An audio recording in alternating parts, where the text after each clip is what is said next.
Kalian tahu nggak? Listrik menjadi faktor paling penting dalam kehidupan dan menjadi kebutuhan primer untuk kita semua, khususnya yang berada di perkotaan. Hampir semua kegiatan dan benda yang ada di rumah kita membutuhkan listrik, dari handphone, televisi, AC, komputer, kulkas, setrika, dan banyak lainnya. Jadi, kehidupan kita di zaman sekarang ini nggak bisa lepas dari listrik, sahabat. Nah, kalian pernah terpikir nggak sih, listrik itu terbuat dari apa ya? Atau listrik itu datangnya dari mana? Max juga penasaran. Yuk kita cari tahu bareng. Listrik yang kita nikmati berasal dari pembangkit listrik berdasarkan hukum Faraday oleh Michael Faraday, seorang ilmuwan dari Inggris. Nah, pembangkit listrik ini berfungsi untuk memproduksi dan membangkitkan listrik dari sumber tenaga yang ada.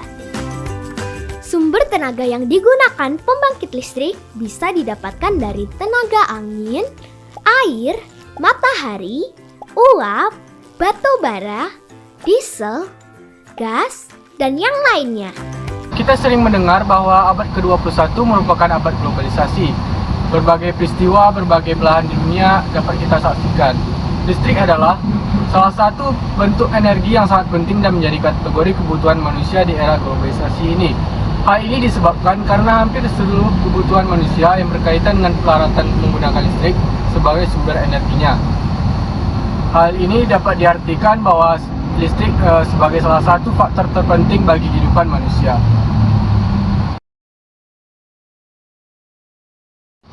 Lalu permasalahan listrik di Indonesia ini adalah permintaan listrik di Indonesia terus bertambah seiring dengan pertumbuhan penduduk di Indonesia. Pemerataan akses listrik di Indonesia banyak terkendala oleh kondisi geografis dan dari sebagian daerah yang akan dialiri arus listrik. Dengan banyaknya wilayah yang sulit dijangkau karena keterbatasan infrastruktur, biaya penyediaan listrik menjadi mahal. Hal ini jelas membebani anggaran negara atau mengurangi kemampuan pelayanan penyediaan akses listrik. Karakteristik pelanggan listrik. Berdasarkan data dari Buku Statistik Energi Indonesia tahun 2021, maka kapasitas terpasang pembangkit tenaga listrik di Indonesia mencapai 60.781.098 MW yang terdiri atas pembangkit PLN sebesar 41,720%. Dan non PLN sebesar 19.069.002 juta megawatt.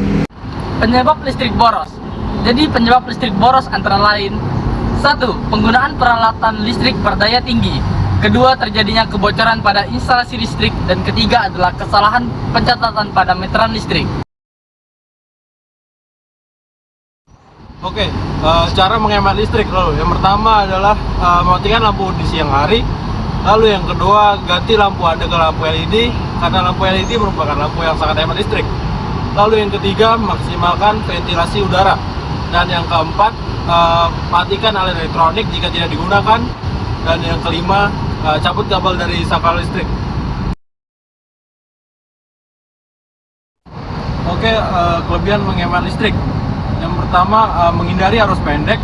Yang kedua, mengurangi tagihan listrik. Yang ketiga, membuat alat elektronik menjadi awet. Yang keempat, mengurangi pemakaian bahan fosil. Dan yang terakhir, yang kelima, yaitu mengurangi polusi udara.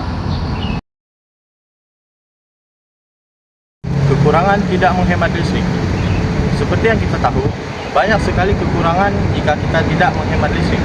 Yang pertama adalah pemanasan global. Yang kedua adalah cadangan energi listrik untuk masa depan berkurang. Yang ketiga adalah tagihan listrik membengkak. Yang keempat, pemadaman listrik bergilir. Dan yang kelima, batu bara akan habis.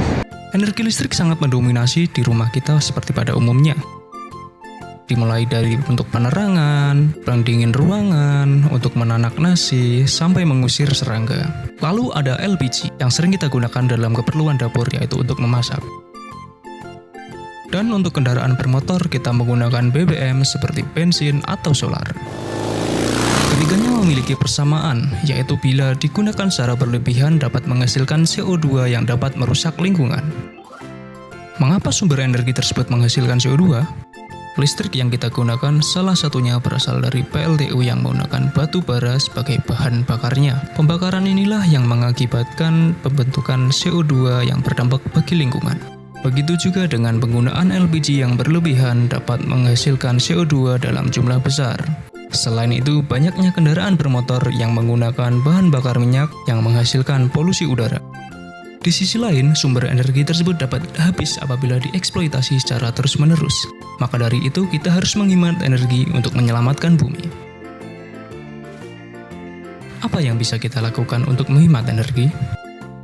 Kita mulai dari menggunakan lampu hemat daya, mengurangi pemakaian alat elektronik yang menghasilkan panas dan bersifat mekanis, mengatur penggunaan LPG, dan mengurangi pemakaian BBM seperti bersepeda misalnya. Sudah siap untuk menghemat energi? Hemat energi, Langkah tepat. selamatkan bumi kita.